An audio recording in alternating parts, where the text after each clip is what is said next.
இது பார்த்தீங்கன்னா 1 ton Godrej inverter AC. இது பார்த்தீங்கன்னா கொஞ்ச நாள் ஓடலை, ஒரு 10 நாளாக ஆன் பண்ணல. இது என்ன கம்ப்ளைண்ட்டு, சுத்தமாக ஏசி ரெஸ்பான்ஸே பண்ணலைன்ட்டு இதை சர்வீஸ் புக் பண்ணோம், கூப்பிட்டு பார்த்தோம், எதுவுமே ரெஸ்பான்ஸே பண்ணல கம்பெனியில். அதுக்கப்புறம் சரி நம்மளே என்னென்னு பிரித்து பார்த்துருவோம் அப்படின்னு பார்த்தோம். இதில் என்ன கம்ப்ளைண்ட்னு பார்த்தீங்கன்னா, ஏசி இன்ஸ்டாலேஷன் பண்ண கம்பெனியோட டெக்னீஷியன் வந்து அவ்வளோ சூப்பராக பண்ணி கொடுத்துட்டு போனார். அதோட விளைவுகள் தான் இப்போ இந்த ஏசி ஆன் ஆகாததுக்கு காரணம். அதோட காரணம் என்னென்னு பார்த்தீங்கன்னா, இங்கே கோர் கட்டிங் ஹோல்ஸ் இருக்குங்க இல்லைங்களா, ஏசி இன்டோர் அவுட்டோர் கனெக்ட் ஆகுது. இந்த இடத்துல ஏசி ஓசை எல்லாம் ப்ராப்பராக வேலையை முடிச்சதுக்கப்புறம் அதை ஒரு ஒயிட் சிமெண்ட்டோ இல்லை ஏதாவது வச்சு பிளாக் பண்ணிடணும். அதை பண்ணாமல் இன்ஸ்டாலேஷன் பண்ணி கொடுத்துட்டு போனாங்க.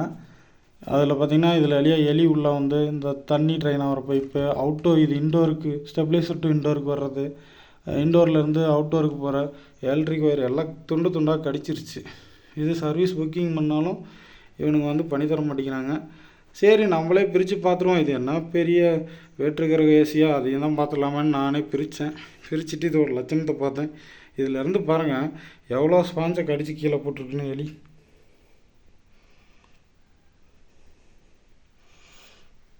இந்த லட்சணத்தில் ஏசி இன்ஸ்டால் பண்ணி இதுக்கு தனியாக சார்ஜ் வாங்குறாங்க, அதுக்கு தனியாக ஜிஎஸ்டி எல்லாம் பண்ணுறானுங்க.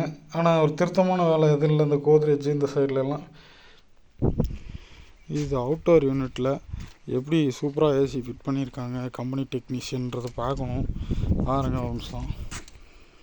ஏசி பைப் லைனு நீளமாக இருக்குது, ஒயர் நீளம் கம்மியாக இருக்குன்னு ஏசி பைப் லைனை போட்டு மடக்கி பெண்ட் பண்ணி கன்றாவியாக கொடுத்துருக்காங்க. இந்த பைப்பு தண்ணி போகிற லைனை நான் இப்போ திருப்பி கொஞ்சம் வளர்த்தி பண்ணி புது ஹோஸ் போட்டிருக்கேன். பிவிசி பிளாக் பண்ணிட்டேன், இனிமேட்டு கரெக்டாக இருக்கும்.